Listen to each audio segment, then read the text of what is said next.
Let's talk a little sports. This Calvin Ridley situation is going to be really interesting. Um, Obviously the Pete Rose situation from baseball 20, 30, 40 years ago is different because Pete Rose was betting on his team winning and losing and putting situations in play for his team to win or lose.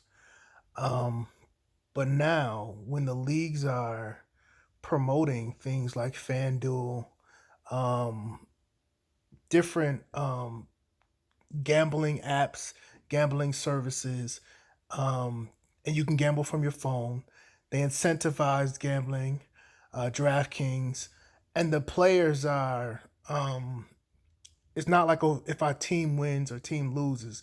These are player specific. If a player gets 10 catches, if a player gets 2 touchdowns, or if a kicker makes 2 field goals. So if I'm a player and I know if I get 7 catches and let's say a friend of mine puts, let's say, $1,000 on me, they'll get $5,000 return.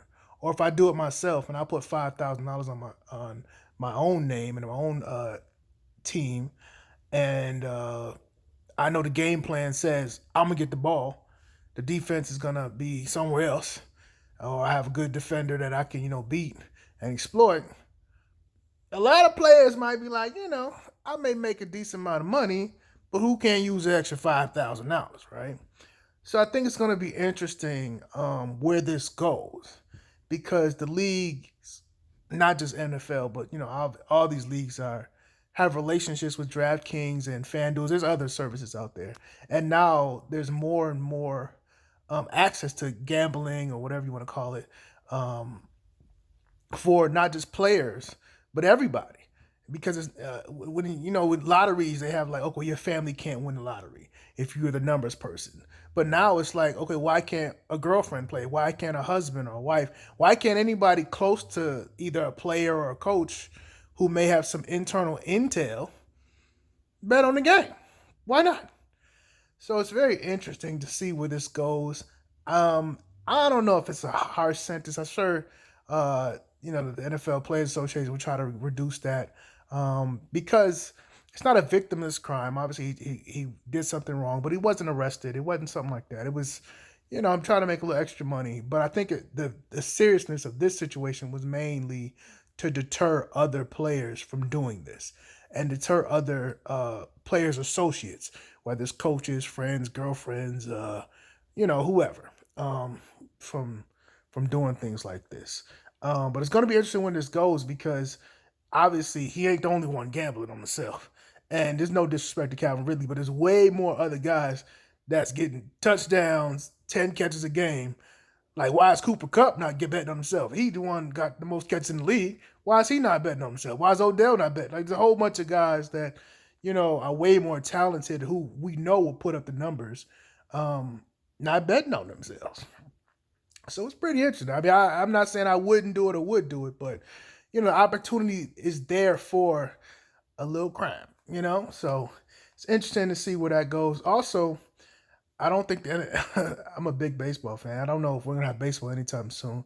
The players for the last couple of years have been playing um, really under a bad deal for them, but they did it in good faith with hoping that the owners would come to the table with fairness. They did not, so the owners have essentially locked them out. Now, I think the lockout strategy should change. The lockout strategy should be simply this: if we don't come to the table right after the championship, which is how it should go, right after the last end of any baseball, or if it's basketball, whatever the situation is, football, you should be able to start the next season 60 or 90 days under the previous contract. Whatever it is, let's just start the season under whatever the previous contract. No one gets anything better or worse than what we already have been working under. Now, to me, that forces them to communicate. Reason because once you start a season, no fan is gonna appreciate you stopping that season. You telling me I don't care if it's the owner or the players, I'm gonna say we're gonna hold out till we get what we want after starting the season and completing 30 days, 60 days, whatever the agreement they work out. So I think we have to get past these lockouts. because it's not good for the fans, not good for not just people think of it. I'm a fan, right? But you got to think of these people work. It's people that do the parking, people that do concessions, the people that bring people to the seats, people that sell the tickets. There's so many people that are affected on an everyday basis. I just want to go see some people hit some freaking baseballs at the park, selfishly. So, eventually we're gonna have to move past the lockout and make a rule where you can start the next season and under the same rules of the previous season, but only for a time, maybe 30 days or 2 months, something like that. And then they force them that they have to, um, they have to communicate because you don't want to stop a season. You cannot afford to stop a season. The backlash for any sport, I don't care if it's the owners are right or the players are right, will be detrimental for all sides, but also the sport. So if they can make them communicate, that's the only way to make people communicate. Is that we all gonna lose money. We all gonna lose. Not just the players, not just the owners. Holding out hurts really just the players. The owners are gonna make money, they'll be fine.